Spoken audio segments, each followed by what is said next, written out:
भारत की प्रधानमंत्री माननीय नरेंद्र मोदी जी ने अपने कर कमलों द्वारा आज देश का पहले वंदे भारत स्लीपर एक्सप्रेस का शुरुआत किया। असम के लिए ये बहुत ही गौरव की बात है कि पहला जो वंदे भारत स्लीपर एक्सप्रेस देश में आज से शुरू हुआ, ये कलकत्ता और गुवाहाटी का बीच में ही चलेगा।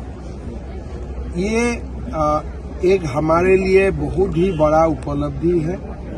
ऐसे तो देखा जाए, ऐसे बड़ा जो लॉन्च होते हैं मेट्रोस का बीच में लॉन्च होते हैं और धीरे धीरे गुवाहाटी तक आते हैं, लेकिन प्रधानमंत्री जी का जो सपना है act east, north east is priority for him, ये आज और एक बार उन्होंने दर्शाते हुए वंदे भारत स्लीपर एक्सप्रेस गुवाहाटी से शुरुआत किया, कलकत्ता गुवाहाटी का बीच में शुरुआत किया।